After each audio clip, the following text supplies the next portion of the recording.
कोल्हापूर जिल्ह्यातील शिरोळ तालुक्यातील नांदणी इथल्या जैन मठामधील महादेवी हत्तीणीला गुजरातमधील वनताराकडे पाठवलं जाणार आहे। मुंबई उच्च न्यायालयानं 16 जुलैलाच तसा निर्णय दिला होता। त्यानंतर आज सर्वोच्च न्यायालयानंही नांदणी मठाची याचिका फेटाळून महादेवी हत्तीणीला गुजरातमध्ये पाठवण्याच्या उच्च न्यायालयाच्या निकालावर शिक्कामोर्तब केलं। दरम्यान मठाधिपती जिनसेन भट्टारक पट्टाचार्य यांनी न्यायालयाचा निर्णय मान्य असल्याचं सांगत फारशी प्रतिक्रिया दिली नाही। तर त्याचवेळी प्राण्यांच्या सुरक्षेला आणि हक्कांना प्राधान्य द्यावंच लागेल असं पेटा संस्थेचं म्हणणं आहे। शिरोळ तालुक्यातील नांदणी इथल्या स्वस्तिश्री भट्टारक पट्टाचार्य महास्वामी संस्थानकडे महादेवी नावाची हत्तीण आहे।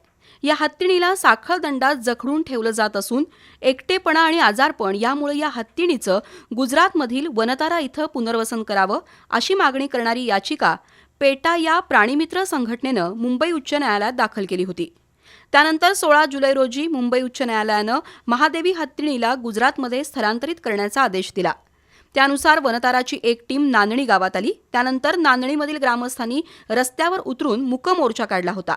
तर जैन मठाच्या वतीनं महादेवी हत्तीणीला गुजरातमध्ये नेऊ नये यासाठी सर्वोच्च न्यायालयात याचिका दाखल करण्यात आली। तर आज सर्वोच्च न्यायालयानं ही याचिका फेटाळली। प्राण्यांच्या गुणवत्तापूर्ण जगण्याच्या हक्काला प्राधान्य द्यावं लागेल असं मुंबई उच्च न्यायालयाचं निरीक्षण होतं। ते सर्वोच्च न्यायालयानं मान्य करत महादेवी हत्तीणीला गुजरातमधील वनतारामध्ये पाठवण्यात मंजुरी दिली।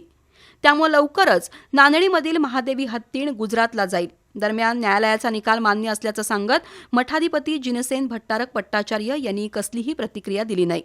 बुधवारी मठात बैठक होणार असून सर्वोच्च न्यायालयाच्या निर्णयावर नांदणीवासियांची कोणती प्रतिक्रिया येते याकडे आता लक्ष लागलंय।